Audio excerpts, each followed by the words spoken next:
اب آپ اس مبارک سلسلے کا چھٹا حلقہ سماعت فرمائیں۔ کو بھلائی کا حکم کرو اور برائی سے روکو، ورنہ تو تم مسلمان نہیں بن سکتے۔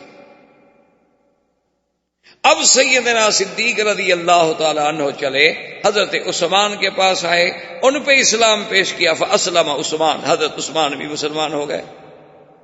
پھر حضرت سعد ابن ابی وقاص کے پاس آئے، ان پہ اسلام پیش کیا، حضرت سعد بھی مسلمان ہو گئے۔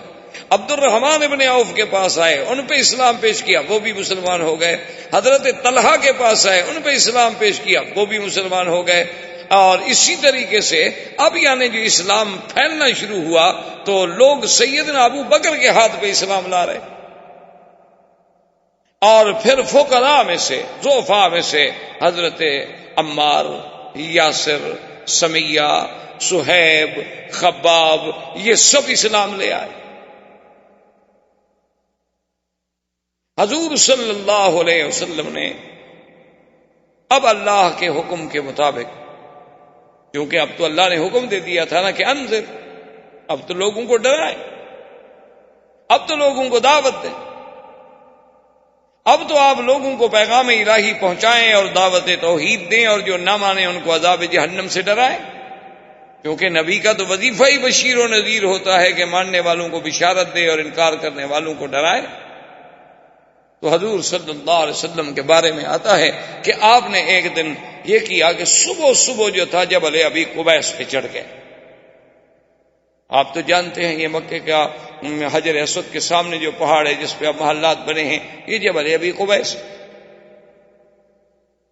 اور اس پہاڑ کی بھی اپنی شان ہے کہ ھذا اول جبل وضع علی الارض، یہ دنیا کے پہاڑوں میں سب سے پہلا پہاڑ ہے جو زمین میں رکھا گیا، باقی پہاڑ سب بعد میں رکھے۔ حضور صلی اللہ علیہ وسلم جبل ابی قبیس پہ چڑھے، اور عربی زبان میں اس زمانے میں رواج تھا کہ اگر صبح کے وقت میں یا کوئی خطرناک بات کہنی ہو، لوگوں تک پہنچانی ہو، تو سپیکر یا مواصلات کے ذرائع تو نہیں تھے، لوگ اونچی جگہ پہ کھڑے ہو جاتے اور کہتے واہ صباحا۔ اب حضور نے 2-3 دفعہ جب آواز لگائی، سارے مکے والے بھاگے، کیونکہ وہ تو جانتے تھے کہ اللہ کا نبی ہے محمد الرسول اللہ۔ نبی نہیں مانتے تھے کہ صادق الامین تو مانتے تھے کہ سچا ہے، امانت والا ہے، دیانت والا ہے، اور جس نے 40 سال میں کبھی اپنی زبان مبارک سے غلط بات نہیں کی، اور وہ کبھی پہاڑ پہ نہیں چڑھے، اور انہوں نے ایسا تو کبھی نہیں کیا۔ سب کے سب قریش دوڑے، بنو ہاشم دوڑے، بنو مخزوم دوڑے، سب دوڑے۔ آئے تو کیا دیکھتے ہیں کہ سرکار دو عالم صلی اللہ علیہ وسلم سیدنا محمد الرسول اللہ پہاڑ پہ کھڑے ہیں، اور سارے قریب آ گئے، اور آپ نے فرمایا کہ سرداروں، قریشیوں، مکے والوں، ایک بات بتاؤ، اگر میں تمہیں یہ خبر دوں کہ اس پہاڑ کے پیچھے تمہارا دشمن جو ہے لشکر لے کے بیٹھا ہوا ہے اور حملہ کرنے والا ہے، کیا تم میری خبر کو مان لو گے؟ تو انہوں نے کہا کہ جی بالکل مان لیں۔ یعنی اتنی بڑی اہم خبر کہ بھی پہاڑ کے پیچھے دشمن فوجیں لے کے یہاں تک پہنچ گیا ہے، ابھی بس چڑھائی کرے گا تم پر، اتنی بڑی خبر اگر میں دوں تو میری خبر کو مان لو گے؟ انہوں نے کہا جی بالکل مان لیں گے، کیسے نہیں مانیں گے؟ ما جربناک الا صادقا عادلا، ہم نے تو 40 سال میں حضور آپ کو سچا پایا، ہم نے تو آپ کو عدل والا، انصاف والا پایا ہے، کبھی آپ کی زبان مبارک سے ہم نے کوئی جھوٹی بات سنی ہی نہیں، تو کیسے نہیں مانے؟ تو حضور نے فرمایا پھر سنو، میں تمہیں ایک کلمہ سکھلاتا ہوں، اگر وہ تم مان لو نا، صرف عرب تو عرب، عجم بھی تمہارے غلام ہو جائیں، صرف عرب نہیں، عرب تو معمولی سی بات، قد دانت لکم العجم، پورا عجم تمہارے دروازوں پہ سرنگوں ہو جائے گا۔ انہوں نے کہا علمنا یا رسول اللہ، علمنا یا محمد، جلدی کریں بتائیں ایسا کون سی بات ہے، ہم تو بالکل ماننے کے لیے تیار ہیں، کیونکہ عربوں کو سرداری کا تو بڑا شوق تھا نا مکے والوں کو۔ انہوں نے کہا اتنی بڑی سرداری کہ پورا عجم بھی ہماری قیادت مان لے؟ حضور نے کہا بالکل۔ تو انہوں نے کہا حضور پھر دیر کس بات کی ہے، مہربانی کرو ہمیں جلدی بتاؤ۔ آپ نے فرمایا قولوا لا الہ الا اللہ تفلحوا، مکے والوں پھر یہ سب غیر اللہ کو چھوڑ، پھر تمام آلہہ باطلہ کو دلوں سے نکال کے ایک واحد معبود کا اقرار کرو۔ اب جب حضور نے دعوت توحید دی، اتنے گرم ہوئے کہ آپ کا بالکل حقیقی چچا ابی لہب، جس کی کنیت تھی، نام اس کا ابی لہب نہیں تھا، ابی لہب کنیت تھی، نام اس کا عبد العزیٰ تھا، کیونکہ عرب میں یہ رواج ہوتا ہے، ایک نام ہوتا ہے، ایک کنیت ہوتی ہے اور ایک لقب۔ تو اس کا نام تو عبد العزیٰ تھا لیکن کنیت ابی لہب تھی، اور علماء نے یہ بھی لکھا ہے کہ ابی لہب کنیت اس لیے رکھی گئی کہ اتنا خوبصورت آدمی تھا کہ اس کے رخسار ایسے جلتے تھے جیسے انگارے چمک رہے، اتنا سرخ۔ تو اس نے، بدبخت نے، سرکار دو عالم صلی اللہ علیہ وسلم کی شان میں سب سے پہلی جو گستاخی کی تو ابی لہب نے کی، کہا کہ تبا لک لہذا جماعتنا، کہنے لگا نعوذ باللہ، ہلاکت ہو آپ کے لیے، آپ کے ہاتھ ٹوٹ جائیں۔ ایک محاورہ ہے عرب کا تبن، تو اس نے کہا کہ آپ کے ہاتھ ٹوٹ جائیں، نعوذ باللہ، آپ کے لیے اسی لیے ہمیں بلایا تھا، یہی ایک کلمہ ہمیں سنانا تھا، اسی لیے تم نے ساری برادری کو تکلیف دی، اکٹھا کر لیا۔ اور یہ کہہ کر لوگوں سے کہا چلو چلو چھوڑو چھوڑو چھوڑو، بس اس کی باتیں نہ سنو، اور لوگ چلے گئے۔ اسی لیے اللہ نے قرآن پاک میں اپنے مدنی پاک کی شان میں جو اس نے اہانت کی تھی، ایسا بدلہ لیا دنیا میں بھی کہ قیامت تک اس پر لعنت برستی رہے کہ تبت یدا ابی لہب وتب ما اغنی عنہ مالہ وما کسب سیصلی نارا ذات لہب وامرأتہ حمالۃ الحطب فی جیدہا حبل من مسد۔ تو اللہ نے قرآن پاک میں اتارا تو ابی لہب یہ کہہ کے آ گیا، لیکن اب کافروں نے حضور صلی اللہ علیہ وسلم کے مقابلے پر آنے کی سوچنی شروع کر دی کہ بھئی یہ تو روز توحید کی بات کر رہا ہے، کبھی سنتے ہیں حضرت عثمان مسلمان ہو گئے، کبھی سنتے ہیں عبد الرحمن بن عوف مسلمان ہو گئے، کبھی ہم سنتے ہیں کہ طلحہ مسلمان ہو گئے، اب مقابلے پہ تم۔ اور حدیث پاک میں آتا ہے کہ سب سے بڑا بدبخت ملعون ابی جہل، جو اپنے آپ کو ابو الحکم کہلاتا تھا، عمرو ابن حشام نام تھا اور کنیت اس نے ابو الحکم رکھی ہوئی تھی کہ فیصلوں کا باپ، کہ اتنا بڑا فیصلے کرنے والا، لیکن اصل تو وہ ابی جہل تھا۔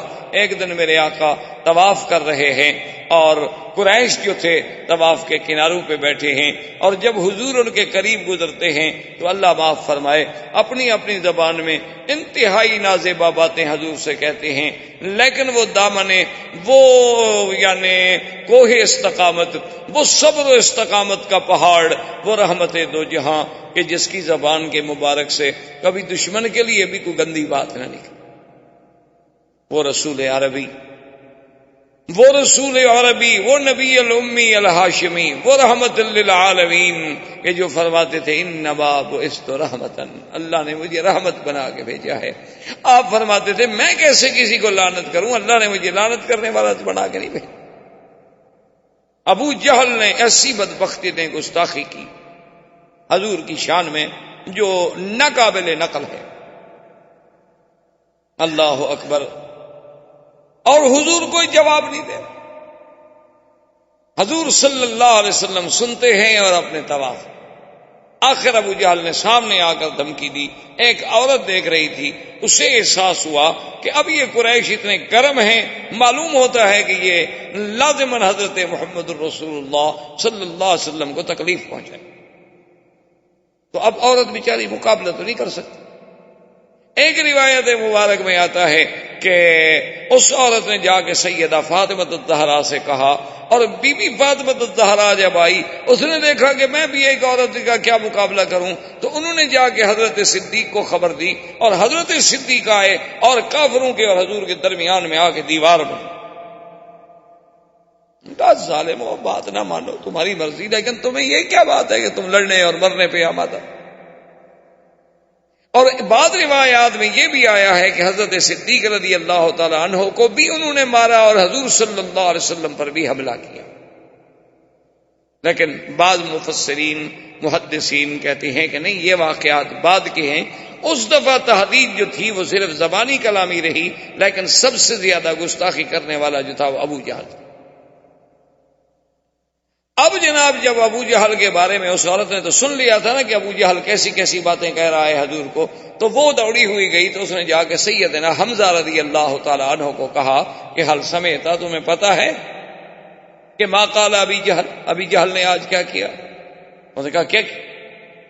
کیونکہ حضرت حمزہ شکار کھیلنے کے لیے گئے ہوئے تھے اور شکار کھیل کے ہی باہر جنگل سے تشریف لا رہے تھے کہ راستے میں عورت مل گئی. اس نے کہا آج تو اس نے ایسی ایسی باتیں کی، اتنی نعوذ باللہ سب کو شتم کیا اور اتنی تحدید کی اور اتنی دھمکیاں دی کہ زمین پھٹ جاتی، لیکن کوئی بھی حضور کی طرف سے جواب دینے والا نہیں تھا اور حضور صبر کر کے سنتے رہے. حضرت حمزہ کا خون کھول گیا. اب اسلام تو نہیں لائے تھے، مسلمان نہیں ہوئے تھے. حضرت حمزہ نے اپنا شکار وکار وہیں پھینکا اور دوڑے تلوار لے کر اور پوچھا آئین ابی جہل، ابا جہل کا. انہوں نے کہا وہ دار الندوہ میں بیٹھا ہے. تو دار الندوہ میں پہنچے اور آتے ہوئے ابی جہل کے سر پہ تلوار الٹی کر کے ماری کہ اس کے سر کو زخمی کر دیا اور خون بہنے لگا. انہوں نے کہا حل تسب محمد، خبردار تم محمد مصطفیٰ کو گالیاں دیتے ہو. اللہ کے نبی کے خلاف کوئی اگر زبان ہلے گی تو میں زبان کھینچ لوں گا. تم نہ مانو ان کی بات کو، لیکن یہ تمہیں کس نے حق دیا ہے کہ گالیاں دو؟ تمہیں نہیں پتا کہ میں ابھی زندہ ہوں؟ تمہیں نہیں پتا کہ حمزہ ابھی دنیا میں موجود ہے؟ اور اس کو مار کر بنی مخزوم کو جب پتا چلا تو وہ وہاں سے تلواریں لے کے نکلے حضرت حمزہ کے مقابلہ کرنے کے لیے. بنو مخزوم جو تھا وہ قبیلہ تھا ابی جہل کا، اصل قبیلہ تو قریش تھا نا، پھر آگے شاخیں تھیں، کہیں بنو ہاشم تھے، کہیں بنو مخزوم تھے، کہیں بنو کلاب تھے، کہیں بنو، اصل تو قریش تھے. تو وہ جناب جب دوڑے تو ابو جہل آدمی تو بہرحال یعنی اپنی دنیاوی اعتبار سے تو بڑا سمجھدار تھا. اس نے اپنے قبیلے سے کہا کہ لا تفعلوا شیئا لا تقولوا شیئا، خبردار حمزہ کو کچھ نہ کہنا، زیادتی تو میری ہے، میں نے حضور کی شان میں گستاخی تو کی، گالیاں تو دی. اللہ کے نبی نے، حضرت محمد رسول اللہ صلی اللہ علیہ وسلم نے تو مجھے کچھ نہیں کہا تھا، لیکن میں نے زیادتی کی. تو اب اگر حمزہ نے اپنی اس زیادتی کا بدلہ لیا ہے تو ٹھیک ہے، آخر حضرت حمزہ تو ان کے ابن عم ہیں. تو حضرت حمزہ اس خوشی میں پوچھتے ہوئے آئے کہ این محمد صلی اللہ علیہ وسلم، کہ محمد رسول اللہ کہاں؟ انہیں بتلایا گیا کہ حضور اپنے گھر میں. تو حضرت حمزہ رضی اللہ تعالی عنہ اسی عالم میں تشریف لائے اور آگے کہا کہ ابشر یا محمد، کہ محمد پاک مبارک ہو، میں نے تمہارا بدلہ لے لیا، انتقام لے لیا میں نے ابی جہل سے کہ اس نے آپ کی شان میں زبان درازی کی، اور میں نے دار الندوہ میں سرداروں کے سامنے، روسائے کفار قریش کے سامنے اس کے سر پہ تلوار مار کے سر زخمی کر دیا. حضور چپ. تو حضرت حمزہ نے کہا حضور میں اتنا بڑا مقابلہ کر کے آ رہا ہوں، یعنی میں نے ابو جہل سے لڑائی لے لی، بنو مخزوم سے لڑائی لے لی، اور آپ کو خوشی نہیں ہوئی. آپ نے فرمایا حمزہ مجھے تو خوشی تب ہوگی جب تم کہو گے لا الہ الا اللہ. یہ بدلہ لینا تو معمولی سی بات، یہ تو تم نے میری ذات کا دفاع کیا ہے، تم نے میرے دین کا تو دفاع نہیں کیا. یہ تو میری ذات کے لیے تم کھول گئے، تمہارا خون کھول گیا، اور یہ تو قبیلوں کی بات ہے، قبیلے والے کی مدد کرتے ہیں، لیکن مجھے تو تب خوشی ہوگی جب تم میرے دین کے سپاہی بنو گے، میرے دین کا دفاع کرو گے. فشہد وقال فاسمع یا رسول اللہ اشہد ان لا الہ الا اللہ واشہد ان محمد رسول اللہ. انہوں نے کہا حضور پھر سن لیں، اگر آپ کو اسی پہ خوشی ہے تو پھر گواہ ہو جائیں گے میں بھی مسلمان ہوں. اب حضرت حمزہ بھی مسلمان ہو. حضور صلی اللہ علیہ وسلم کا اب دعوت کا زور جب پھیلنے لگا تو کفار قریش اکٹھے ہو کے آئے اور انہوں نے آ کے آپ کے چچا ابی طالب سے کہا کہ بھائی یہ کیا بات ہے، انہ یصفح احلامنا وانہ یصفح اجدادنا وانہ یخالف دیننا، کہ محمد مصطفیٰ تو ہمارے بالکل یعنی وہ کہتے ہیں ہم سب پاگل ہیں، ہمارے باپ دادا بھی پاگل تھے اور ہمارے اجداد بھی پاگل تھے جو سب بتوں کی پوجا کرنے آئے، اور پھر لات عزا ہمارے خداؤں کو بھی نہیں معاف کرتا، اس کا کیا کیا جائے؟ تو اس نے کہا کہ تم خود بات کرو. نے کہا کہ نہیں تم بھی بات کرو، ہم بھی بات کریں گے. تو ایک روایت میں آتا ہے کہ سردار قریش اکٹھے ہو کے آئے، انہوں نے کہا محمد عربی صلی اللہ علیہ وسلم ہم آپ سے کچھ بات کرنا چاہتے ہیں. انہوں نے ٹھیک بات، کیا بات؟ انہوں نے نے کہا بات یہ ہے کہ یہ جو آپ نے ایک نیا دین پیش کیا ہے، ہمارے آباء و اجداد نے تو آج تک ایسی باتیں نہیں سنی، ہم تو یہی دیکھتے آئے، لات عزیٰ دیکھتے آئے، عبد المطلب بھی انہی کو دیکھتا آیا، اور بھی سارے اسی کو دیکھتے آئے، اسی طرح ان کے چڑھاوے چڑھتے رہے، ان کے چرنوں میں قربانیاں ہوتی رہیں، جانور ذبح ہوتے رہے، اور اب آپ نے آ کر یہ سارے دین کو ہی الٹ پلٹ کر کے رکھ دیا ہے۔ تو آپ مجھے بتائیں، کہیں کوئی آپ کو تکلیف تو نہیں؟ آپ پر کسی جن کا اثر تو نہیں؟ اگر ایسی بات ہو تو ہم آپ کو فلاں فلاں آدمی کے پاس لے جاتے ہیں اور آپ کا علاج کراتے ہیں۔ اور دوسری بات یہ ہے کہ یا رسول اللہ، اگر آپ کو یہ خیال ہو کہ ہم ایک نئی بات پیدا کر کے میں شہرت حاصل کروں اور میں لیڈر بن جاؤں اور مکے کی مجھے حکومت و سلطنت مل جائے، تو ہم مکے کی سلطنت آپ کو ویسے دینے کے لیے حاضر ہیں، آپ ہمارے سردار بن جائیں، ہم آپ کے غلام بننے کے لیے تیار ہیں۔ اور تیسری بات یہ ہے کہ آپ کسی بڑے گھر میں اگر شادی کرنا چاہتے ہوں، کیونکہ جب شہرت ہوتی ہے تو پھر بڑے گھر کی لڑکیاں بھی شادی کر لیتی، پھر جو ہے شہرت کے بعد پھر دولت والت کو نہیں دیکھا جاتا۔ دیکھا نہیں آج کل آپ نے کہ جیسے شہرت ہو چاہے برائی کی ہو، بڑے سے بڑے خاندان کی لڑکیاں جو ہیں وہ شادی کر لیتی۔ تو اگر آپ کو کسی ایسی بات کی تمنا ہے تو آپ اشارہ تو کریں، آپ اشارہ تو کریں مکے کے کس خاندان کا، ہم تو ہر لڑکی قربان کرنے کے لیے تیار ہیں۔ جب سب بات کہتے رہے تو رحمت دو جہاں سنتے رہے۔ یہ بھی تو ایک ادب تھا، یہ بھی تو ایک مقام تھا کہ دشمن کی ہر بات پہ فوراً نہیں ٹوکا، بلکہ الف سے لے کر یہ تک بات سنی، اور اس کے بعد آپ نے فرمایا اور کچھ کہنا؟ انہوں نے کہا کہ نہیں جی، ہم تو آپ کو ساری باتیں کہہ چکے کہ آپ کو علاج کرانا ہے تو ہم حاضر ہیں، آپ کو جن کا اثر ہے تو جن نکالنے کے لیے ہم حاضر ہیں، آپ کو دولت چاہیے تو ہم دینے کے لیے حاضر ہیں، مکے کی سرداری چاہیے تو سردار ماننے کے لیے حاضر ہیں، کسی اعلیٰ نسل کے خاندان میں شادی کرنی ہے تو ہم بچیاں دینے کے لیے تیار ہیں، اور بتائیں کیا کریں، بس مہربانی کرو ہمارے خداؤں کی برائی چھوڑ۔ یہ حضور کا وہ تاریخی جواب ہے جو آج تک صفحات سیرت میں سورج کی طرح چمکتا ہے۔ حضور پاک نے فرمایا مکے والوں سنو، لو وضعونی الشمس فی یمینی والقمر فی یساری، آپ نے فرمایا مکے والوں سنو، اے قریشیوں سنو، اگر تم سورج لا کر میرے داہنے ہاتھ پہ رکھ دو اور چاند لا کر میرے بائیں ہاتھ پہ رکھ دو، میں ان کو تو ٹھوکر مار سکتا ہوں لیکن اللہ کی توحید کی دعوت نہیں چھوڑ سکتا۔ یہ میں نے پیسوں کے لیے مشن شروع کیا، یہ تو اللہ کا حکم ہے۔ مانا یہ تھا کہ اگر ساری دنیا کی شاہی دے دو، دیکھو نا تم بھی تو مثالیں دیتے ہو نا جی کہ برطانیہ کی اتنی بڑی حکومت تھی کہ ان کی حکومت میں سورج نہیں ڈوبتا تھا، مانا یہ ہے سورج نہ ڈوبنے کا، یعنی ملک اتنا بڑا تھا کہ ایک جگہ غروب ہو رہا ہے دوسری کا طلوع ہو رہا ہے، مانا یہ تھا۔ تو اسی طرح مقصد یہ تھا، ورنہ سورج لا کے کون رکھ دیتا؟ مقصد یہ تھا کہ اگر تم مجھے چاند سورج جہاں تک چمکتا ہے وہ ساری شاہی مجھے میرے حوالے کر دو، اور مجھ سے کہو کہ میں یہ کام چھوڑ دوں تو میں یہ کام نہیں چھوڑ سکتا، کیونکہ میں تو اللہ کا نبی ہوں اور اللہ کے احکام کا پابند ہوں۔ اب اور مخالفتوں کا آغاز شروع ہوا۔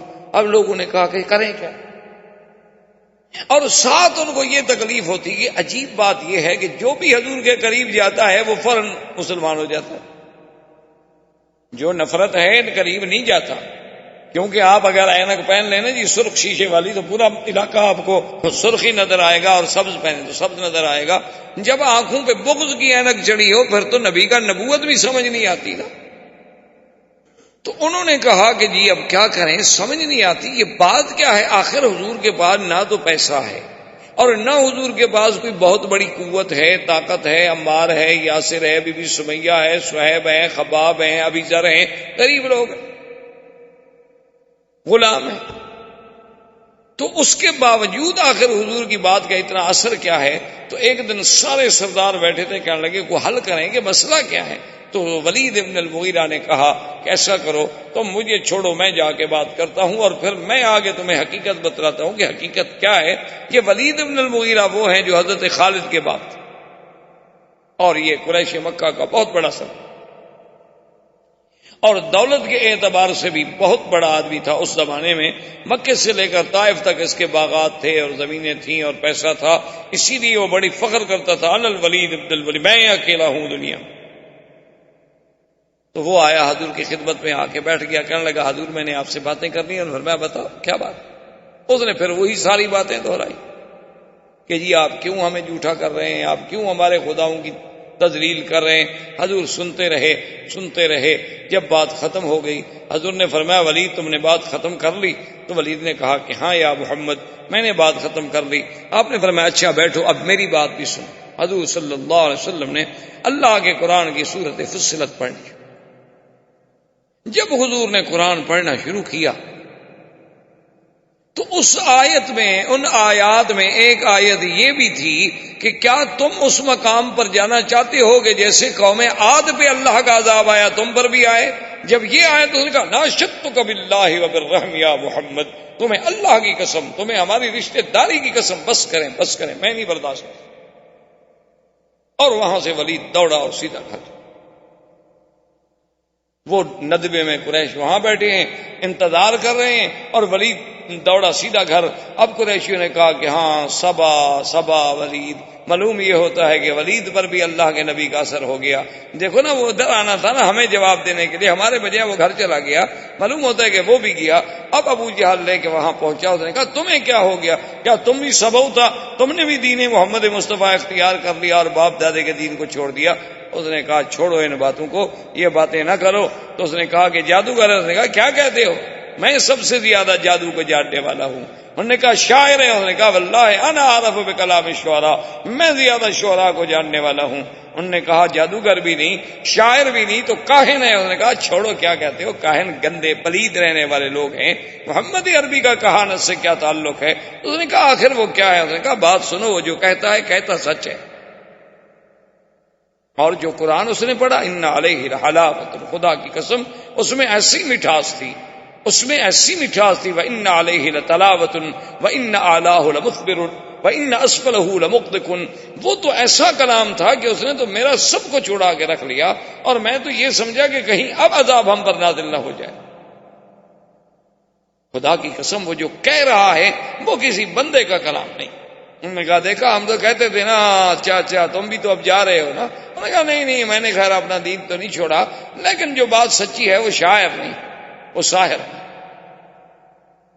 تو اب ابو جہل نے اسے تانے دے کر روکنے کی کوشش کی کہ اس کو غیرت دلاؤ کہ اچھا یار تم تو بڑے سردار بنتے تھے، ایک بات سنی اور تم بھی ختم ہو گئے. نہیں میں اپنے دین پہ قائم. وہ ضد میں آ گیا نا. پھر ابو جہل جانتا تھا کہ اس کی غیرت کو بھارو نہیں ہے تو کیا حد سے یہ بھی مسلمان ہوتا ہے. کیونکہ جو بھی حضور کے قریب جاتا ہے اور جو بھی حضور صلی اللہ علیہ وسلم کے پاس بیٹھتا ہے اور جو بھی سرکار دو عالم کی زبان مبارک سے اللہ کا کلام سنتا ہے وہ تو اسی وقت ختم ہو جاتا ہے. اور کیسے نہ ہو، کلام اللہ کا ہو اور زبان محمد کی ہو صلی اللہ علیہ وسلم. یعنی آپ اندازہ فرمائیں کہ آج صدیاں بیت گئیں، آج ایک اچھا قاری قرآن پڑھے تو انسان کا دل جھوم جاتا ہے. لیکن وہ کتنا خوش نصیب لوگ ہوں گے کہ جنہوں نے خود اللہ کا قرآن بدلسان محمد مصطفیٰ سنا ہوگا صلی اللہ علیہ وسلم. وما علینا الا البلاغ. برادران اسلام، الحمدللہ اللہ تبارک و تعالی کے رحمت سے پچھلے کئی دروس میں ہم نے سیرت رسول پاک صلی اللہ علیہ وسلم کے عنوان پہ معروضات پیش کیے ہیں. تو حضور صلی اللہ علیہ وسلم کی بعثت سے قبل کے احوال، پھر حضور صلی اللہ علیہ وسلم کے ولادت سے قبل کے مبشرات، پھر حضور صلی اللہ علیہ وسلم کی ولادت کے احوال، اور اس کے بعد حضور صلی اللہ علیہ وسلم کا دور رضاعت، اور پھر حضور صلی اللہ علیہ وسلم کے بچپن کے احوال، اس کے بعد حضور صلی اللہ علیہ وسلم کی شباب اور آپ کے اسفار، سب سے پہلا سفر شام کے بارے میں، اور پھر سیدہ خدیجہ رضی اللہ تعالی عنہا سے آپ کا نکاح مبارک، بنائے کعبہ میں آپ کی شرکت، قریش مکہ کے اہم ترین معاملات میں آپ کا ایک حکم اور ایک فیصل کا کردار، پھر حضور صلی اللہ علیہ وسلم کا علیحدگی اور خلوت کا محبوب فرمانا، پھر حضور صلی اللہ علیہ وسلم کا علیحدہ اس دور میں غار حرا میں جا کے عبادت فرمانا، اور غار حرا کی اس دور میں جبریل علیہ السلام کا آپ پر سب سے پہلی دفعہ اترنا، سیدہ خدیجہ رضی اللہ تعالی عنہا کے پاس آنا، ورقہ ابن نوفل کے پاس جانا، اس کا تصدیق کرنا، اور پھر کچھ عرصے کے بعد حضور صلی اللہ علیہ وسلم پر اللہ کی طرف سے یہ وحی نازل ہوئی کہ یا ایھا المدثر قم فانذر۔ تو علماء نے لکھا یہاں تک تقریباً ہم نے احوال سیرت کے ترتیب کے ساتھ پڑھے ہیں اور بیان کیے۔ تو علماء کرام یہ فرماتے ہیں کہ ہر پیغمبر میں دو اصل میں مقام ہیں، ایک مقام نبوت ہے اور ایک مقام رسالت۔ مقام نبوت تو یہ ہوتا ہے کہ اللہ کی وحی آ گئی، اللہ تبارک و تعالیٰ سے علاقہ وحی قائم ہو گیا، لیکن اس کو مستقل شریعت نہیں دی جاتی، کتاب نہیں دی جاتی۔ اور رسول وہ ہوتا ہے جس کو اللہ مستقل شریعت عطا فرماتے ہیں اور کتاب عطا فرماتے ہیں۔ تو اس کو یوں سمجھیں کہ ہر رسول تو نبی ہوتا ہے، لیکن ہر نبی رسول نہیں ہوتا۔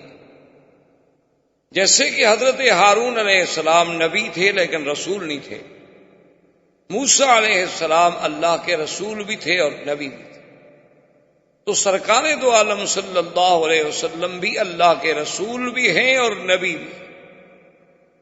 تو اب علماء یہ فرماتے ہیں کہ جب غار حرا میں پہلی آیتیں اتری، اقرا بسم ربک الذی خلق، خلق الانسان من علق، 5 آیتیں جب اتری تو وہ کہتے ہیں نبئ رسول اللہ، یعنی حضور کو نبوت مل گئی کہ اللہ کی وحی کا سلسلہ آپ کے ساتھ شروع ہو گیا۔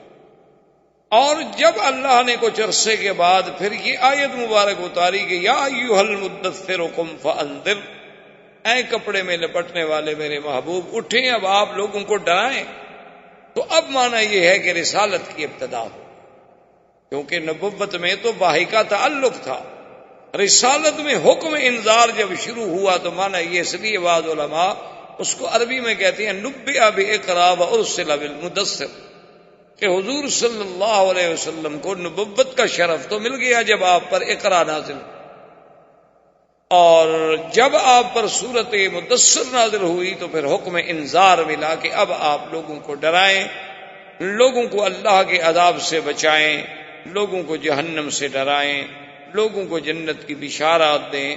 تو اب جناب یہ احکام آئے۔ اسی طرح حکم آیا انذر عشیرتک الاقربین، کہ اپنے عزیزوں کو اور اپنے رشتہ داروں کو بھی آپ ڈرائیں۔ تو اب حضور صلی اللہ علیہ وسلم نے فرائض رسالت کی ادائیگی کے لیے آپ نے کام شروع فرمایا۔ اسی ضمن میں حضور صلی اللہ علیہ وسلم پر سب سے پہلے ایمان لانے والوں میں، یعنی آپ یوں سمجھ لیں آسانی کے ساتھ، جمہور کے ساتھ، یہ ہے کہ عورتوں میں سب سے پہلے ایمان لانے والی سیدہ خدیجہ الکبریٰ ہیں، اور بچوں میں سب سے پہلے ایمان لانے والے حضرت علی ہیں، اور اسی طرح بڑوں میں سب سے پہلے ایمان لانے والے سیدنا ابی بکر رضی اللہ تعالی عنہ ہیں، اور غلاموں میں سب سے پہلے ایمان لانے والے حضرت زید، حضرت خباب، وہ حضرات ہیں، اور پھر حضرت ابو بکر کی دعوت پر حضرت عثمان، حضرت زبیر، حضرت طلحہ، حضرت عبد الرحمن ابن عوف اسلام لے آئے۔ انہوں نے اسلام قبول کیا لیکن ان کو دعوت دینے والے سیدنا ابی بکر تھے۔ اب حضور صلی اللہ علیہ وسلم کے گھر میں سے آپ کی صرف بیوی نہیں بلکہ آپ کی بیٹیاں بھی آپ پر اسلام لے آئیں، چاروں بیٹیاں ایمان لے آئیں، اور جہاں تک حضور کے بیٹوں کا تعلق ہے انہیں تو بڑی عمر ہی نہیں ملی۔ حضور صلی اللہ علیہ وسلم کے بیٹے یعنی قاسم، عبداللہ اور ابراہیم، طیب اور طاہر جو ہے یہ لقب ہے، حضور کے بیٹوں کا نام نہیں ہے۔ حضور صلی اللہ علیہ وسلم کے بیٹے جو ہیں وہ 3 تھے۔ سب سے بڑے بیٹے قاسم تھے، اس کے بعد عبداللہ تھے، اور اس کے بعد ابراہیم تھے۔ یہ عبداللہ جو ہیں ان کو حضور محبت سے طیب پکارتے تھے، اور آپ کی والدہ جو تھی سیدہ خدیجہ وہ آپ کو طاہر کہتی تھی۔ تو یہ آپ کے القاب تھے، لیکن الگ نام نہیں تھے حضور کے بیٹوں۔ اور جہاں تک حضور کی بیٹیوں کا تعلق ہے تو اس میں آپ کی 4 بیٹیاں تھیں، سیدہ زینب، سیدہ رقیہ، ام کلثوم اور بی بی فاطمہ الزہرا رضوان اللہ تعالی علیہن اجمعین۔ تو یہ سب کے سب حضور صلی اللہ علیہ وسلم پر اسلام۔ اب اس کے بعد اللہ تبارک و تعالیٰ کے حکم سے حضور صلی اللہ علیہ وسلم نے اپنے خاندان والوں کو جب دعوت اسلام دی تو بی بی صفیہ اسلام لے آئیں، جو چچی ہیں حضور صلی اللہ علیہ وسلم۔ اور اسی طرح فقراء میں اور ضعفاء میں وہ حضرت بلال رضی اللہ تعالی عنہ، اسی طرح بی بی سمیہ، اسی طرح حضرت عمار، اسی طرح حضرت یاسر، اسی طرح حضرت خباب، اسی طرح حضرت صہیب، یہ سب فقراء اور ضعفاء مکہ کے لوگ تھے جو آپ پر اسلام لے آئے۔ اب حضور صلی اللہ علیہ وسلم کی یہ دعوت کی آواز جب باہر نکلی، کیونکہ یہ اعزاز اور شرف اب جو میرے آقا کو ملا تھا کہ پہلے تو جو بھی پکارتا تھا محمد ابن عبداللہ، محمد ابن عبداللہ، لیکن جب اللہ کی وحی آ گئی، جب آپ کا زمانہ بعثت ہو گیا، تو اب حضور صلی اللہ علیہ وسلم پھر صرف محمد ابن عبداللہ نہیں بلکہ محمد الرسول اللہ ہو۔ تو اب حضور صلی اللہ علیہ وسلم کی جب دعوت کی آواز ذرا باہر جانے لگی تو ایک عجیب واقعہ پیش آیا کہ حضرت ابی ذر رضی اللہ تعالی عنہ، یہ ابی ذر رضی اللہ تعالی عنہ جو ہیں یہ بھی حضور کے بڑے شان والے صحابہ ہیں، اور یہ ان صحابہ میں ہیں جو زہاد تھے، جو بڑے زاہد تھے، بڑے عابد تھے، اور یہ ان لوگوں میں ہیں کہ جو آج کا کھانا کل کے لیے رکھنے کو بھی جائز نہیں سمجھتے تھے۔ یعنی حضرت ابی ذر جو تھے ان کا اتنا اس بات پہ یقین تھا، وہ کہتے تھے کہ مسلمان کو کیا ضرورت ہے کہ کل کے لیے کھانا بچا کے رکھے، کوئی پتہ نہیں ہم کل زندہ بھی رہیں گے کہ نہیں رہیں، تو کیا ضرورت ہے ہم خواہ کھانا رکھیں۔ ان کے نزدیک تو دوسرا جوڑا کپڑے بنانا جو ہے وہ بھی جائز نہیں تھا۔ تو حضرت ابی ذر بڑے عجیب اور بڑے شان والے صحابی گزرے ہیں رضی اللہ تعالی عنہ۔ ان کا اسلام بھی شان والا اور ویسے بھی شان والے کہ ایک دفعہ حضور صلی اللہ علیہ وسلم غزوہ میں جہاد میں تشریف لے گئے تو حضرت ابی ذر پیچھے رہ گئے، یعنی حضور کے ساتھ سفر نہ کر سکے۔ تو حضور کو بڑی تمنا تھی کہ ابی ذر رہ گئے، کیونکہ حضور کے ساتھ جہاد میں جانا کوئی معمولی سا شرف تو نہیں ہوتا تھا کہ جن لوگوں کو جہاد نصیب ہو اور بس صحبت محمد الرسول اللہ صلی اللہ علیہ وعلا آلہ وسلم۔ تو حضور صلی اللہ علیہ وسلم نے 1-2 دفعہ اپنے صحابہ سے بھی پوچھا کہ بھئی ابی ذر نہیں آئے، تو اب صحابہ کہیں کہ حضور وہ تو نہیں آئے۔ پھر حضور نے کچھ وقفے کے بعد پوچھا کہ اچھا ابی ذر نہیں آئے، تو صحابہ نے کہا کہ حضور وہ تو رہ گئے، خدا جانے کیا وجہ ہے، وہ تو سفر نہیں کر سکے اس دفعہ۔ تو پڑاؤ کر کے آپ کا قافلہ بیٹھا ہوا تھا، صحابہ آپ کے ارد گرد بیٹھے ہوئے تھے، دور سے غبار اڑتی ہوئی نظر آئی جیسے کہ کوئی ایک سوار آ رہا ہو۔ تو حضور نے جب نظر ڈالی دور تھے، ابھی کچھ نظر نہیں آ رہا تھا، صرف غبار اڑتی ہوئی نظر آ رہی تھی۔ تو آپ نے فرمایا کن ابا ذر، کہ خدا کرے تو ابو ذر ہو، یعنی آنے والا جو ہے خدا کرے تو ابی ذر ہو۔ تھوڑی دیر گزری تو جا ابی ذر، حضرت ابی ذر حاضر ہو گئے۔ حضور نے فرمایا کہ ابی ذر تم عجیب آدمی ہو، قافلہ چلا آیا اور تم اکیلے رہ گئے۔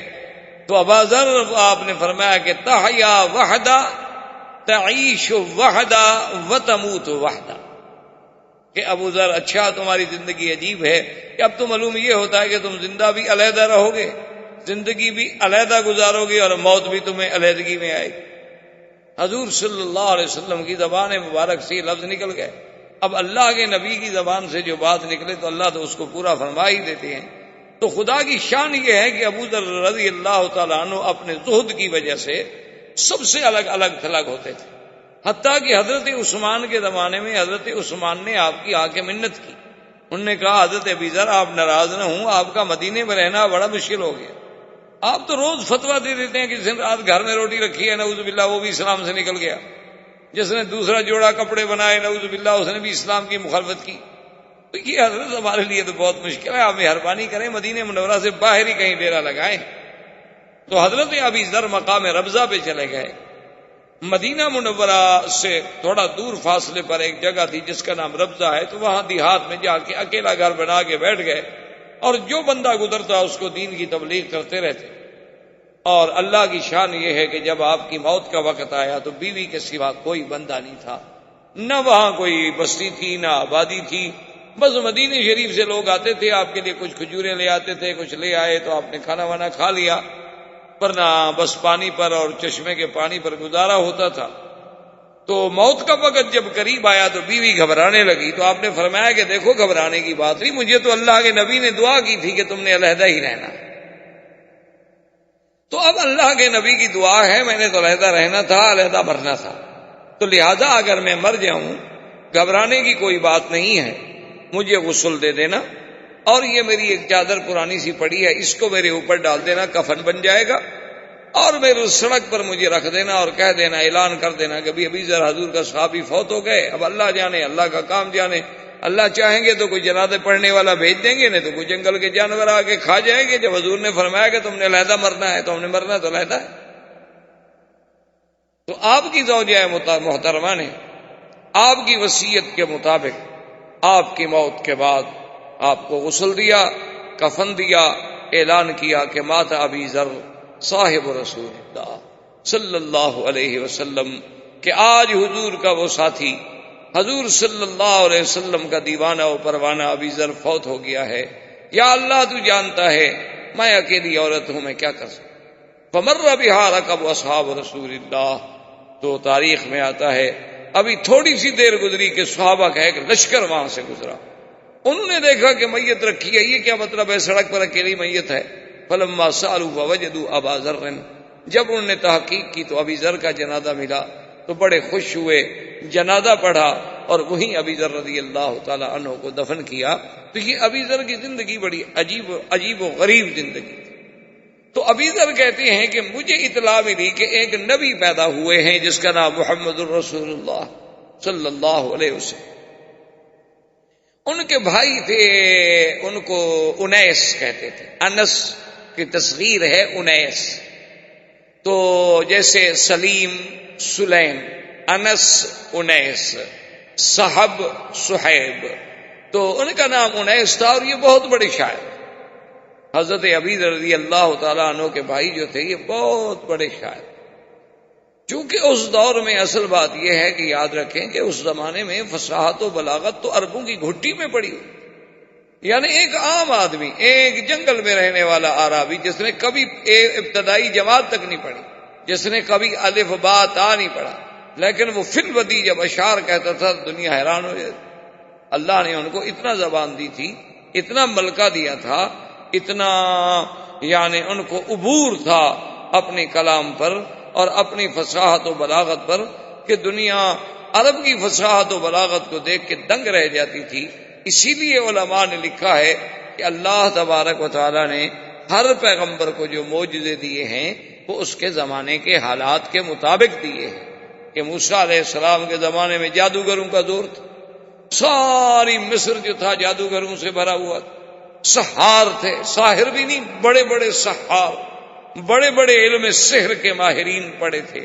تو اللہ نے موسیٰ علیہ السلام کو ایسے معجزے عطا فرمائے، فوقع الحق وبطل ما كانوا يعملون والقي السحرة ساجدين قالوا آمنا برب العالمين رب موسیٰ وہارون، کہ اللہ تبارک و تعالی نے موسیٰ علیہ السلام کو ایسا معجزہ دیا کہ جب آپ نے عصا ڈالا تو اس عصا نے ان کے سارے اس سحر کو ختم کر دیا، ان کی رسیاں پھٹا کر ڈالیں، تو اب حق واضح ہو گیا، باطل زائل ہو گیا، جادوگر سجدے میں گر گئے اور ایمان لے آئے۔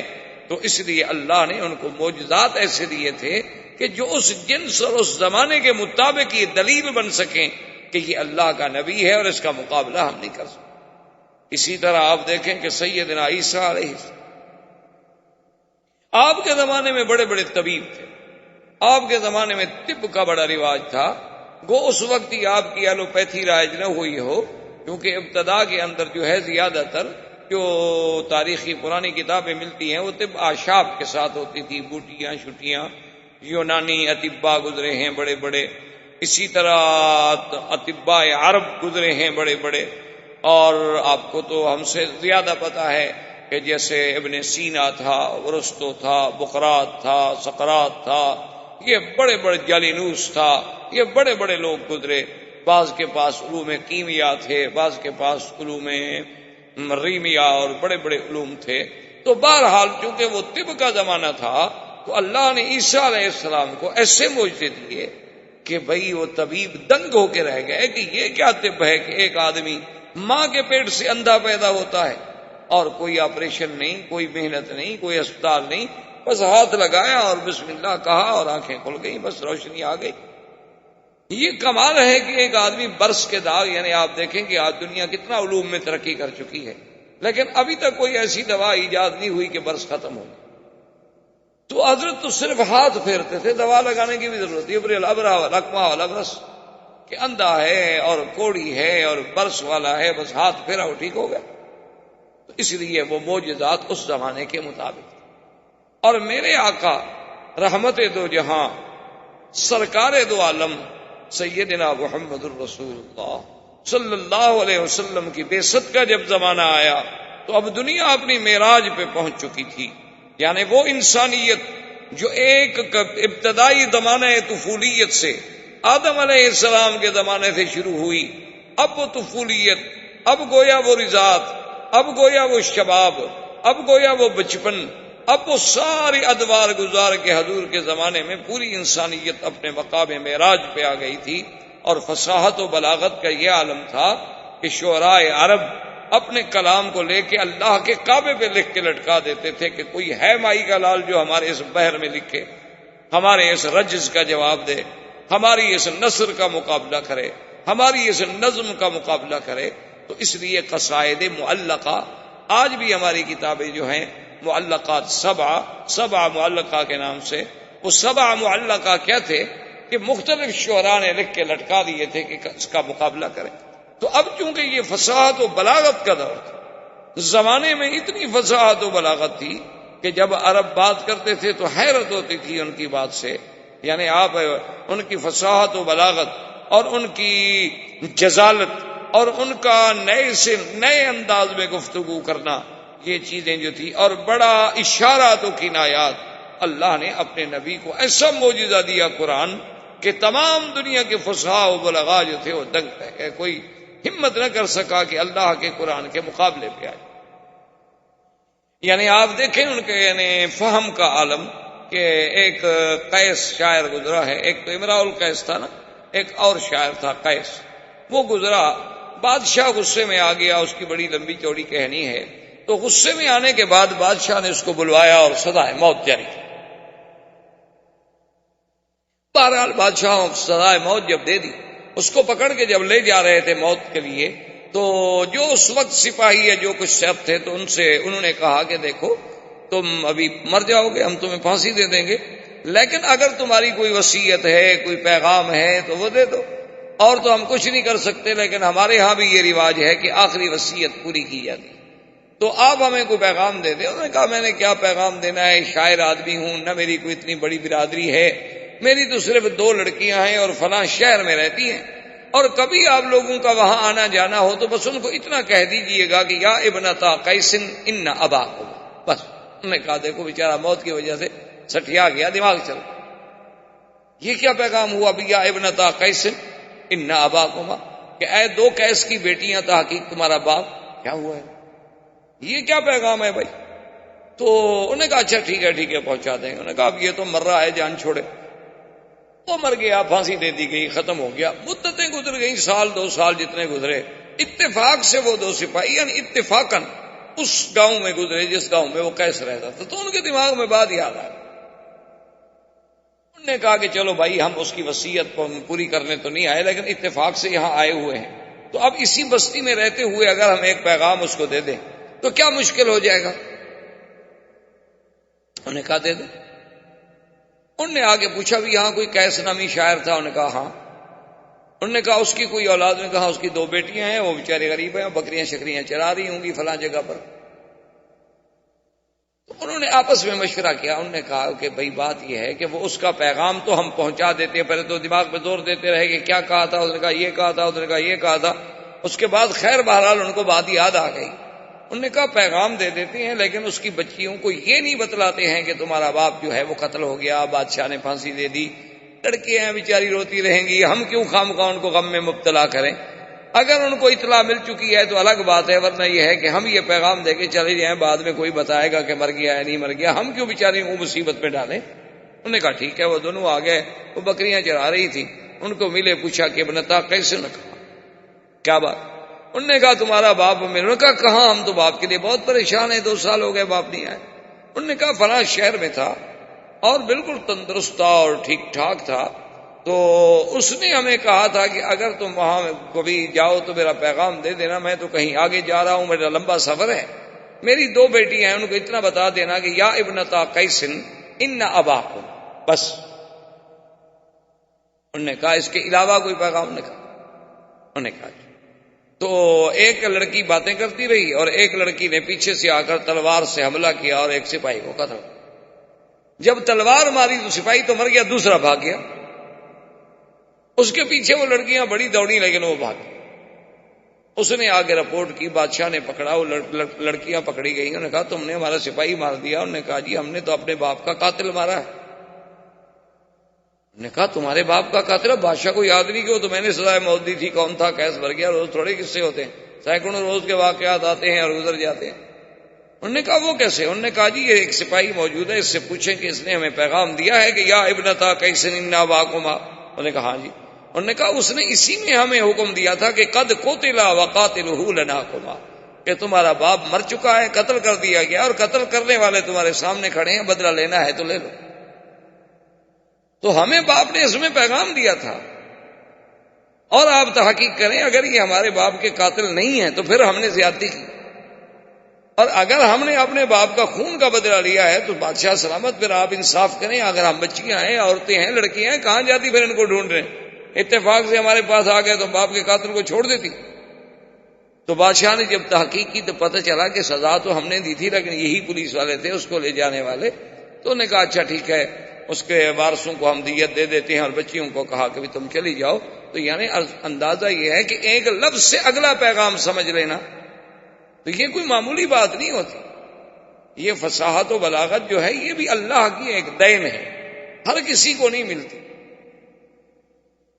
آپ کے ہاں بھی، آپ کی تاریخ ہند میں بھی بڑا ایک مشہور واقعہ گزرا ہے نا جی، کہ شہنشاہ ایران اس زمانے میں، جب وہ آج سے یعنی صدیوں پہلے، تو اس کے بیٹھے ہوئے ایک شاعر نے، یا کہتے ہیں کہ شہنشاہ ایران نے خود جو ہے اس کی زبان پہ ایک شعر آ گیا، فارسی زبان کا دورہ تھا کہ درے ابلق در جہاں کس نمی موجود، کہ بھئی موتی جو ہے وہ 2 رنگا نہیں ہوتا، یعنی اصلی موتی جو ہے یا سفید ہوگا جیسے اپنا ڈائمنڈ ہے، لال ہوگا جیسے یاقوت ہے، اچھا اسی طرح بھی نیلم ہوگا، زمرد ہوگا، کچھ ہوگا، یعنی ایک رنگ ہو۔ درے ابلق، ابلق کہتے ہیں نا جیسے گھوڑا ابلق ہوتا ہے جس میں 2 رنگ ہوتے ہیں، سفید ہے اور سرخ ہے، سفید ہے اور سیاہ ہے۔ تو اس نے کہا کہ درے ابلق در جہاں قسنمی موجود، کہ دنیا میں موتی جو ہے وہ 2 رنگا نہیں۔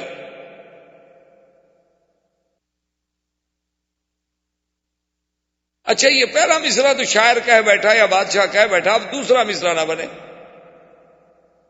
تو اس نے اپنے تمام شعراء کو بلایا کہ بھی دوسرا مصرع سیٹ کرو، اب جو بھی کریں وہ مزہ نہ آئے بادشاہ کو، یعنی بنا تو سب لیں، مصرع بنانا کون سا مشکل تھا، وہ تو سب بنا لیں، لیکن مقصد ہے کہ ذہن مطمئن نہ ہو، دماغ تسلیم نہ کرے کہ وہ کہیں بات بنتی نہیں۔ تو بہرحال شہنشاہ ایران سے بھی نہ بنا اور اس کے شعراء سے بھی مصرع ایسا نہ بن سکا جو بادشاہ کو مطمئن کر سکے۔ تو اس نے اس دور میں ہندوستان کے بادشاہ کو لکھا کہ میرے شعراء نے، ایک شاعر نے یہ کہہ دیا، ایک مصرع اور دوسرا مصرع کوئی اپیل نہیں کرتا ہمارے ذہن کو، اگر ہندوستان میں کوئی فارسی کہنے والے شاعر ہوں تو مہربانی کر کے اس کا دوسرا مصرع مرتب کروا دیں گے، درے ابلغ در جہاں کس نمی موجود۔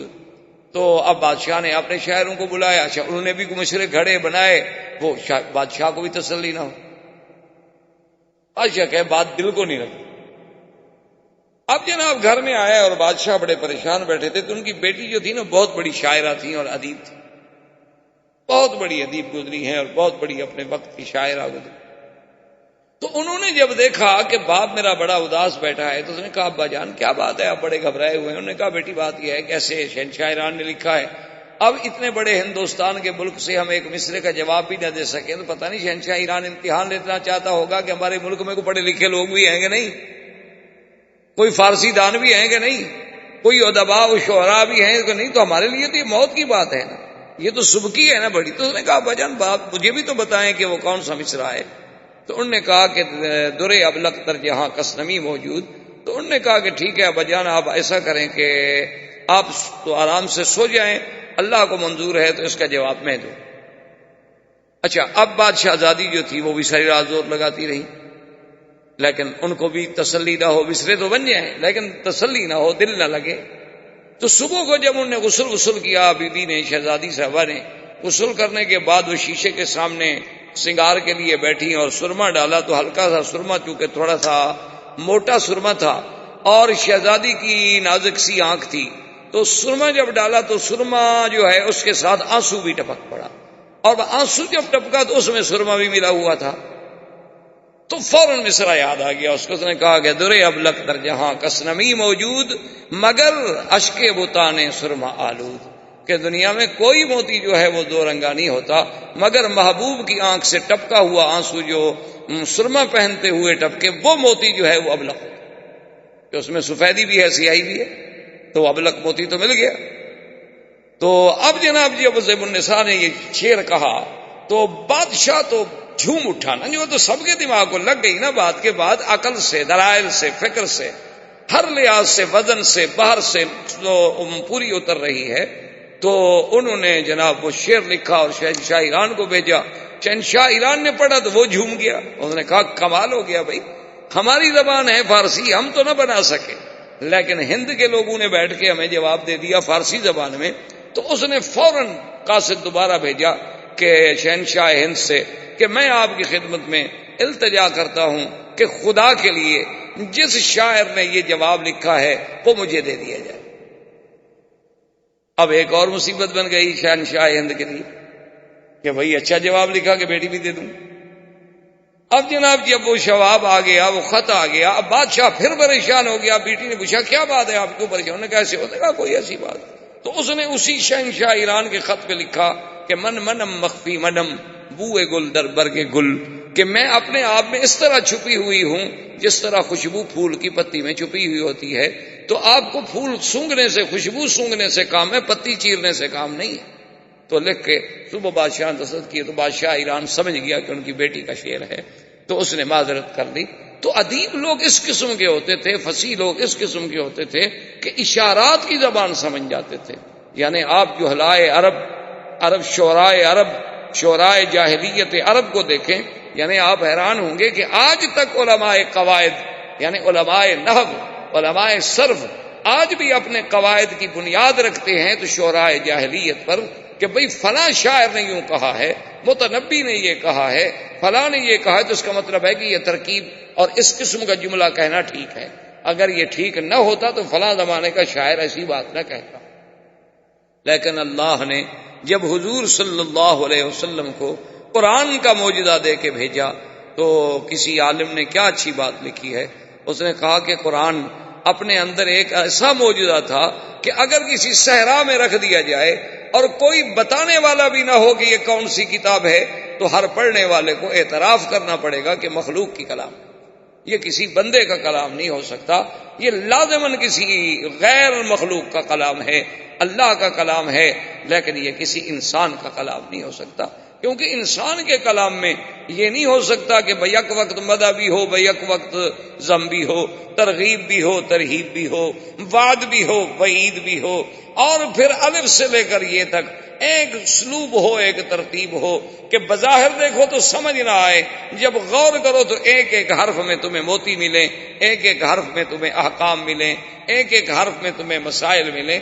تو اللہ کے قرآن کی عظمت، حضور صلی اللہ علیہ وسلم کی یہ شعرا جب پہنچا تو ابی ذر کہتے ہیں کہ میں نے اپنے اس شاعر بھائی انیس سے کہا کہ بھی تم جا کے پتہ کرو، کوئی کہتا ہے شاعر ہیں، کوئی کچھ کہتا ہے، تم تو بہت بڑے شاعر۔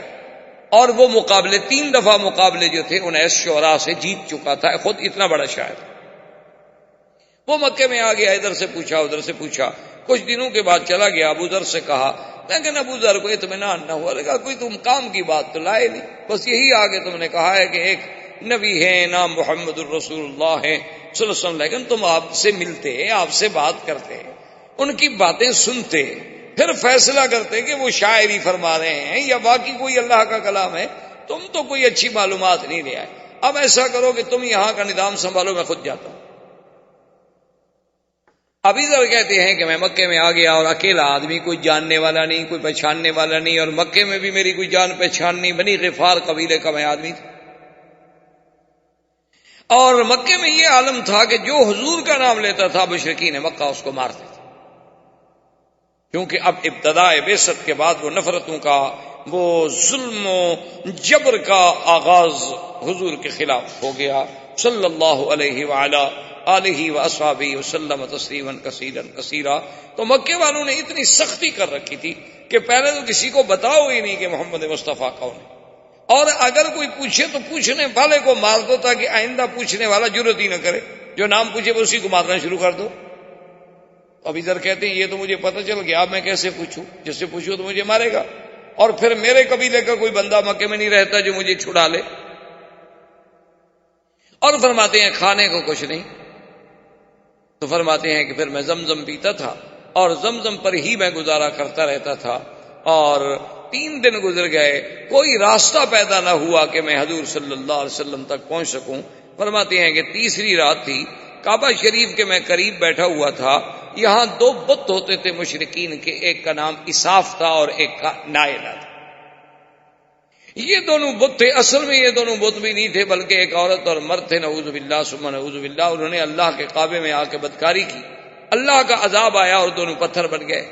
مشرکین مکہ نے ان کو عبرت کے لیے کعبے کے دروازے کے قریب رکھا اور آہستہ آہستہ پوجا شروع ہو گئی، وہ خود خدا بن گئے۔ تو بہرحال وہ کہتے ہیں کہ میں بیٹھا ہوا تھا کہ 2 عورتیں آئیں، اور دونوں عورتوں نے آ کے اس اساف کو اور نائلہ کو وہ چاٹا چوما، جیسے ان کے طریقہ تھا عبادت کا، وہ شروع کی۔ اور میں اساف اور نائلہ کے قصے تو سن چکا تھا، کیونکہ میرا بھائی تو خود شاعر تھا، وہ ایسی باتیں تو کئی دفعہ شعروں میں لکھ چکا تھا۔ تو میں جب قریب آیا تو میں نے ان سے کہا کہ کون ہو تم؟ انہوں نے کہا تم کیوں پوچھتے ہو؟ میں نے کہا عجیب بات ہے، یہ اساف اور نائلہ ان کو خدا سمجھ کے پوجا کر رہی ہو، یہ تو خود زانی تھے، یہ تو اللہ نے ان پر قہر نازل کیا، انہوں نے بدکاری کی، انہوں نے زنا کیا اور اللہ نے پتھر بنا دیا، تم ان کو بھگوان سمجھ کے پوج رہی ہو، بڑی بے عقل عورتیں۔ تو انہوں نے جب میری بات سننے تو وہ چیختی ہوئی بھاگی۔ میں نے کہا توبہ توبہ توبہ توبہ توبہ، ایسا بھی کوئی آدمی ہمارے خداؤں کو برا کہے، ہمارے خداؤں کو برا کہے، ہمارے خداؤں کو برا کہے؟ تو ایسے چیختی ہوئی بھاگی، حرم سے دور بھاگتی گئیں اور چیختی گئیں اور یہی شور مچاتی گئیں۔ اور آگے آنے والے کون تھے؟ سیدنا محمد الرسول اللہ صلی اللہ علیہ وسلم اور حضرت ابی بکر رضی اللہ تعالی عنہ۔ حضور صلی اللہ علیہ وسلم نے حضرت صدیق سے فرمایا بھی عورتوں کو روکو، کیا بات ہے، کیوں چیخ رہی ہیں، کیوں رو رہی ہیں، کیا بات ہے، ان پر کوئی ظلم ہوا؟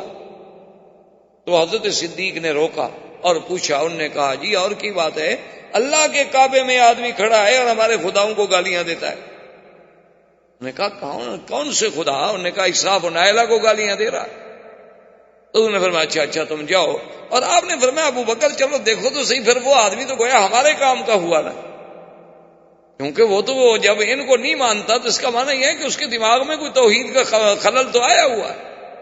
تو فجاء ابی بکر فجاء رسول اللہ صلی اللہ علیہ وسلم، حضرت ابی ذر کہتے ہیں کہ آقا بھی اور حضرت صدیق بھی دونوں میرے پاس تشریف لائے اور میں اسی جگہ کعبۃ اللہ کے قریب بیٹھا ہوا تھا. میں نے پوچھا تو آپ نے کہا کہ اچھا تم اسحاق اور نائلہ کو برا کہہ رہے تھے. اس نے کہا کہ جی ہاں میں کہہ تو میں رہا تھا, آپ کون ہیں؟ فریا رسول اللہ, حضور بڑے خوش فرمائے انا محمد الرسول اللہ, میں ہی وہ اللہ کا بھیجا ہوا رسول ہوں. تو اس نے کہا کہ حضور میں تو آپ سے باتیں کرنا چاہتا ہوں. آپ نے فرمایا اذا رآک کفار قریش نازوک, کہ تمہیں کفار قریش جو ہیں وہ بڑی تکلیفیں پہنچائیں گے. ایسا ہے کہ تم ابھی اپنے آپ کو تو ظاہر نہ کرو, کل فلاں وقت میں ہم آئیں گے حرم میں, اور جب ہم واپس جانے لگے تو تھوڑا دور رہ کر ہمارے پیچھے پیچھے چلے آنا, اور جس مکان میں ہم جائیں اس مکان میں آ جانا, اور پھر وہاں بیٹھ کے بات کریں. تو ابی ذر کہتے ہیں کہ دوسرے دن حضور صلی اللہ علیہ وسلم اپنے وعدے کے مطابق تشریف لائے, اور وہاں عبادت کرنے کے بعد جب جانے لگے تو میں آپ کے پیچھے چلا تو حضور دار ارقم میں تشریف لے گئے. دار ارقم جو ہے جہاں اب صفا مروہ ہے, بالکل اس کے قریب ایک گھر تھا, ایک مکان تھا جس کا نام دار ارقم تھا, اور اس کا بھی ایک بہت بڑا تاریخ میں ایک مقام ہے کہ حضرت عمر بھی وہاں اسلام لائے, ابی ذر بھی وہاں اسلام لائے, سیدنا حمزہ بھی وہاں اسلام لائے.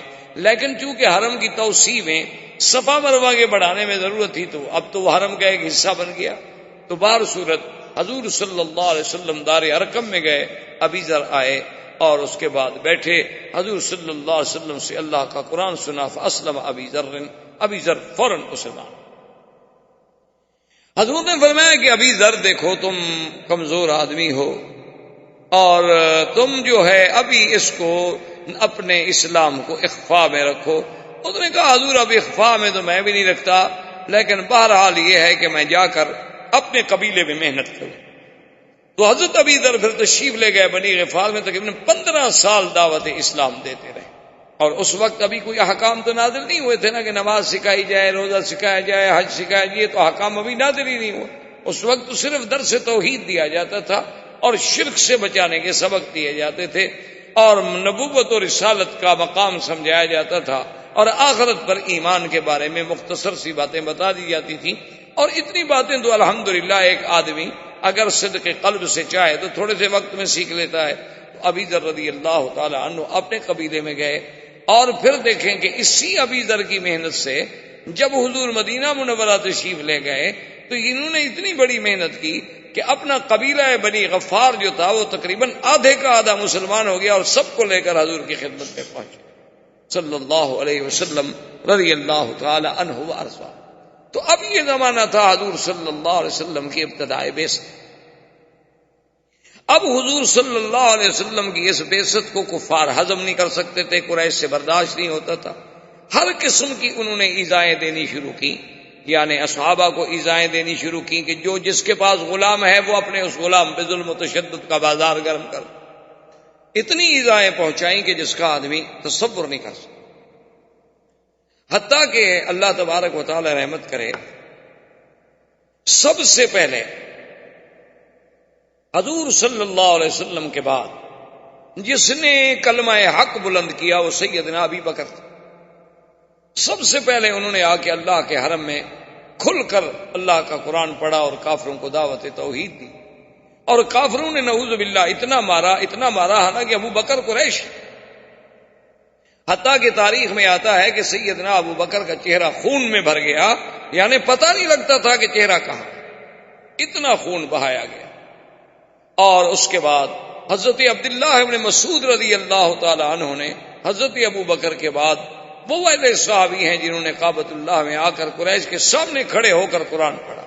اور ایک روایت میں ہے کہ سورۃ الرحمن پڑھی, اور کافروں نے مارنا شروع کیا. وہ مار رہے ہیں, وہ پڑھ رہے ہیں, وہ مار رہے ہیں, وہ پڑھ رہے ہیں, مار کھاتے رہے, لیکن سورت پوری مکمل کر. اور بڑے کمزور آدمی تھے, خفیف آدمی تھے, آپ کی پنڈلیاں مبارک بڑی پتلی تھی.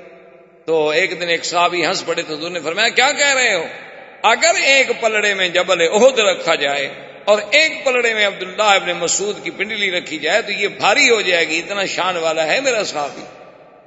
تو عبداللہ ابن مسعود کو بھی دوسرے دن حضور نے فرمایا کہ عبداللہ ابن مسعود تم ایسی کوشش نہ کرو, تم کمزور آدمی ہو, قریش تمہیں ماریں گے, کل بھی تمہیں اتنا مارا. اس نے کہا لو امرتنی رسول اللہ لقرأت اليوم, اگر آپ مجھے حکم دیں تو آج میں پھر جا کے پڑھوں قرآن. ماریں گے تو کہ ماریں گے، کیا ہوگا؟ اب حضور صلی اللہ علیہ وسلم کے خلاف قریش نے محاذ بنایا اور ابی طالب کے پاس آئے اور ابی طالب سے آگے کہنے لگے کہ بھئی اب ہم تنگ آ چکے ہیں، دو باتیں چن لو، یا تو حضور صلی اللہ علیہ وسلم سے علیحدہ ہو پھر ہم خود نمٹ لیں گے، یا پھر حضور صلی اللہ علیہ وسلم کو دعوت توحید سے روک دو۔ وہ آپ کا مشہور تاریخ میں آج تک جو جملہ ہے کہ جب ابی طالب نے حضور سے قریش مکہ کے سرداروں کا مطالبہ رکھا تو آپ نے فرمایا واللہ یا امی، میرے چچا خدا کی قسم ہے، لو وضعوا الشمس فی یمینی والقمر فی یساری، اگر یہ سورج لا کے میرے داہنے ہاتھ پہ رکھ دیں اور چاند کو میرے بائیں ہاتھ پہ رکھ دیں، میں ان کو تو ٹھوکر مار سکتا ہوں لیکن اللہ کی توحید کو میں نہیں چھوڑ سکتا۔ ابی طالب نے بھی کہا کہ اچھا بھائی میں کیا کروں؟ دوسرے دفعہ ابی طالب کے پاس وفد لے کے آئے اور ایک دفعہ بڑی عجیب بات کی کہ انہوں نے کہا کہ ایسا کرتے ہیں کہ حضور کا مقابلہ کرنے کے لیے بھئی ہم خود کیوں نہ ایک آدمی پیدا کریں؟ تو انہوں نے نضر ابن الحارث کو پیدا کیا۔ نضر ابن الحارث جو ہے یہ بڑا شاعر تھا، بڑا ادیب تھا اور بڑا لفاظ تھا اور بڑا قصہ گو آدمی تھا۔ ان نے اس کی ڈپٹی یہ لگا دی کہ تم کوئی کام نہ کرو، ہم تمہارے گھر کا سارا خرچ برداشت کر لیں گے، جہاں حضور بیٹھ کے قرآن پڑھیں تم ساتھ قریب بیٹھ کے اپنے قصے کہانیاں شروع کر دو تاکہ حضور کے پاس لوگ نہیں جائیں گے، تقسیم ہوتے چلے جائیں گے۔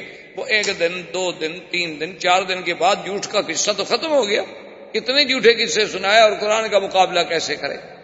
تو جب ان کی یہ چال بھی ناکام ہو گئی، نضر بن الحارث بھی ناکام ہو گیا، اب انہوں نے ایک اور چال چلی۔ وہ چال یہ تھی کہ ایک لڑکا تھا عمار، بعد نے اس کا نام عامر لکھا ہے، بعد نے عمار لکھا ہے، بڑا ہی خوبصورت لڑکا تھا اور اتنا سمجھدار، اتنا ذہین، اتنا ذکی کہ کوئی آدمی اس کو دیکھتا تو بس وہ پاگلوں کی طرح دیکھتا ہی رہ جاتا۔ وہ اس بچے کو لے کے ابی طالب کے پاس آئے اور کہنے لگے کہ ابی طالب ایسا کرو کہ اس بچے کو تم لے لو اور اس کے بدلے میں ہمیں محمد مصطفیٰ دے دو، ہم نے تمہیں حضور کے بدلے میں ایک بچہ دے دیا ہے اور ہم نہیں برداشت کر سکتے اپنے خداؤں کی برائی کہ ہر وقت اللہ کے نبی ہمارے اسلاف کو اور ہمارے آباؤ کو کہتے ہیں وہ پاگل تھے، وہ مشرک تھے، وہ جہنمی تھے، یہ ہم نہیں برداشت کرتے۔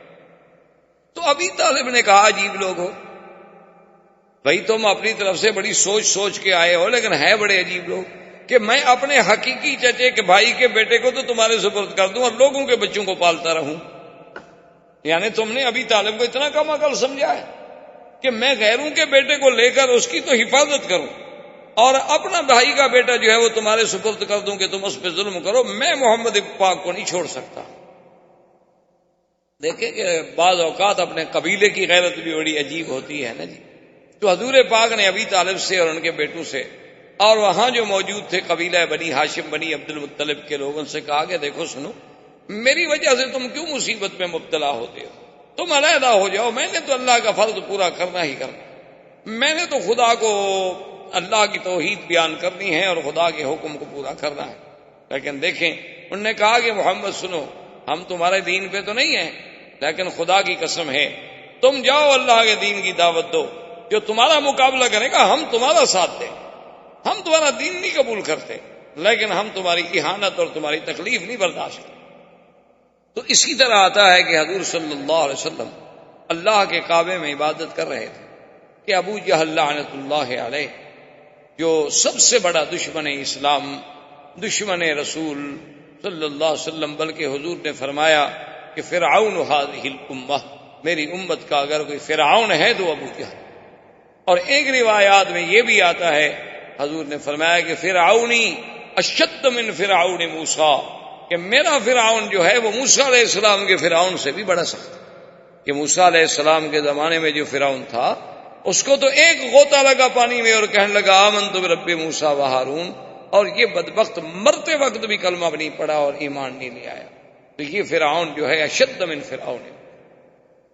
تو حضور صلی اللہ علیہ وسلم کے قریب آیا اور کہنے لگا کہ یا محمد صلی اللہ علیہ وسلم، کہنے لگا کہ دیکھو تم جانتے ہو کہ اس وقت میں سردار مکہ ہوں، تم جانتے ہو کہ اس وقت میرا قبیلہ جو ہے بنی مخزوم، وہ کتنا بڑا قبیلہ ہے، بنو مخزوم قبیلے کا تھا، قریش تھا، قریبی تھا، اور میں تمہیں کہتا ہوں کہ آئندہ نہ تو تم اللہ کے کعبے میں یہاں آ کر عبادت کرنا ظاہراً کھلے ہو کر، اور نہ ہی یہاں کھڑے ہو کے کسی کو توحید کا سبق پڑھانا، ورنہ نعوذ باللہ کچھ ہو جائے، سارے قریش والے میرے خلاف کھڑے ہو جائیں، لیکن یہ ہے کہ میں آپ کو پھر زندہ نہیں چھوڑوں۔ اور اس کے بعد آتا ہے ابو جہل اور بنو مخزوم اپنے قبیلے کو اکٹھا کرتا ہے اور کہتا ہے کہ دیکھو بات سنو، اب میں اس مقام پہ آ گیا ہوں کہ مجھے حضور صلی اللہ علیہ وسلم کی باتیں برداشت ہیں، میں نے فیصلہ کر دیا ہے، تم میری قوم ہو، اگر کل کو میرا ساتھ دو گے تو تمہاری مرضی، اگر میرا ساتھ نہ بھی دو تو تمہاری مرضی، لیکن میں اب حضور صلی اللہ علیہ وسلم پر حملہ کروں گا اور آپ کو زندہ نہیں چھوڑوں۔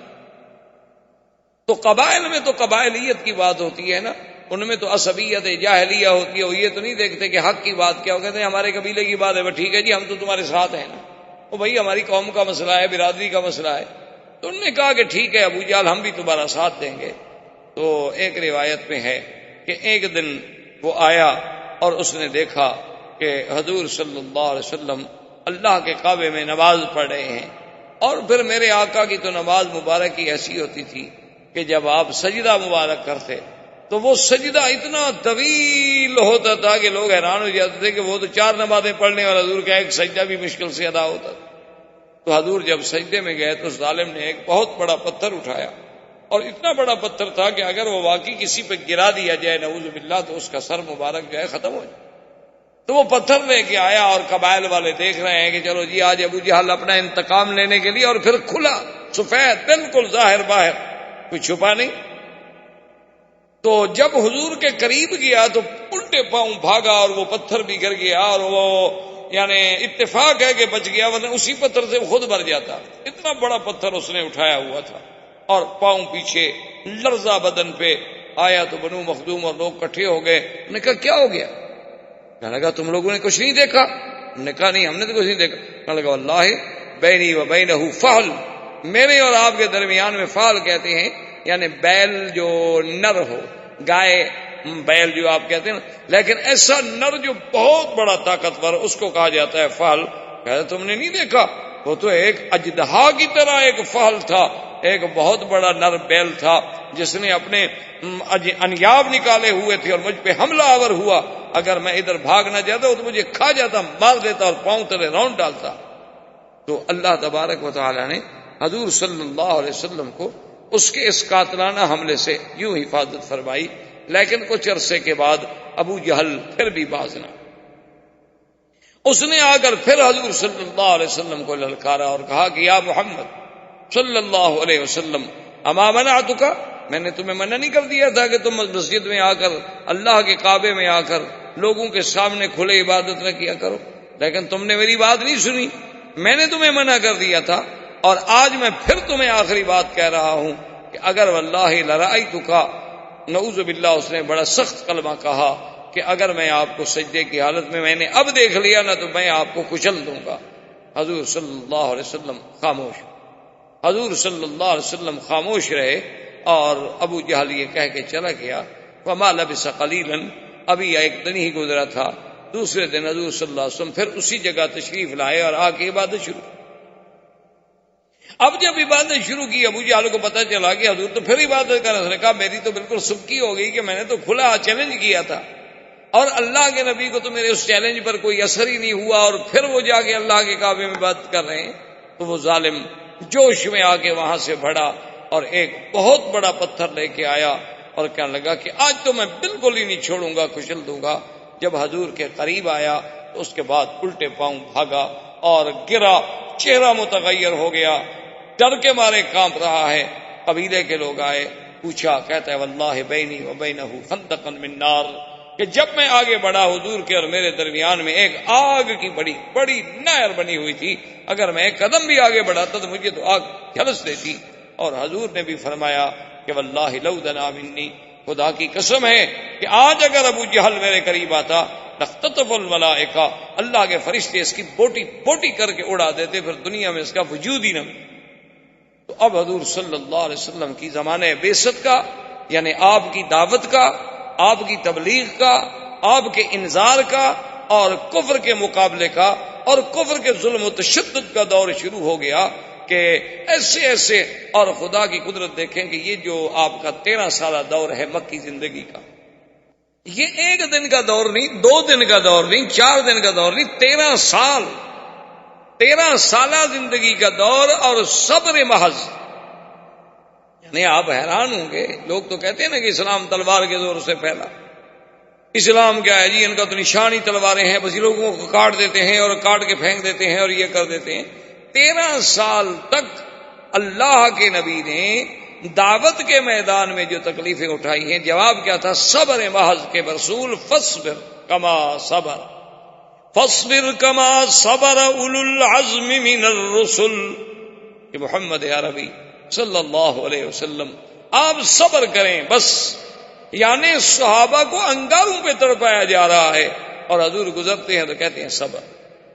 صحابہ کو نعوذ باللہ یعنی تپتی ہوئی ریت پر لٹا کے اتنے بڑے بڑے کانٹے کھجوروں کے لے کے چبھوئے جاتے تھے اور اسی سے خون نکلتا تھا، پیپ نکلتی تھی، لیکن اس کو حضور پاک کا سبق تھا کہ صبر۔ تم کچھ دیکھو نا جی، کمزور آدمی کچھ نہ کر سکے تو چلو ایک دفعہ تو تھپڑ مار دے گا نا، اگلا آدمی چاہے پھر جو مرضی ہے کر، لیکن حکم یہ تھا کہ فاصبر، صبر، کچھ نہیں کہ کوئی جواب نہیں۔ تو متواتر 13 سال تک مسلمانوں نے اتنی زبردست تکلیفیں برداشت کی کہ جس کا تصور نہیں ہو سکتا۔ آپ حیران ہوں گے کہ بی بی سمیہ جو اسلام لائی حضور صلی اللہ علیہ وسلم پر، ابو جہل ظالم نے اسے کہا کہ اسلام چھوڑ دو، بی بی سمیہ نے کہا کہ اب تو میں حضور صلی اللہ علیہ وسلم کا دامن مبارک نہیں چھوڑ سکتا۔ تو پتہ ہے اس ظالم نے کیا عذاب دیا؟ اس نے 2 سرکش اونٹ منگوائے، بی بی سمیہ کے دونوں ٹانگوں میں رسے باندھے گئے، ان رسوں کو اونٹوں کے گلے میں ڈالا گیا اور دونوں اونٹوں کو مخالف سمت میں دوڑایا گیا، اور بی بی صاحبہ کا بدن جو تھا وہ 2 حصوں میں تقسیم ہو گیا اور ظالم نے نیزہ مارا جو بی بی صاحبہ کو لگا۔ یعنی آپ اندازہ کریں ظلم و تشدد کا کہ ایک زندہ انسان کو یعنی یوں پکڑ کے جیسے آپ مرغی کو 2 حصے کرتے ہیں یا کسی بکری کو آپ 2 حصوں میں تقسیم کرتے ہیں، یہ کہہ دینا تو بڑا آسان، لیکن اسی طرح تقسیم کر دیا گیا۔ لیکن اس وقت بھی ان کی زبان پہ تھا اشہد ان لا الہ الا اللہ واشہد ان محمد رسول اللہ۔ تو حضور صلی اللہ علیہ وسلم نے یعنی اس سے بڑا کوئی ظلم ہوگا کہ میرے آقا طواف کر رہے ہیں، حالت طواف میں ہیں، اور قریش باہر آ کے بیٹھ جاتے، جن کے قریب حضور گزرتے تو وہ گالیاں دینی شروع کر دیتے، جن کے قریب حضور صلی اللہ علیہ وسلم گزرتے تو حضور کی شان میں پھپتیاں کسنی شروع کر دیتے۔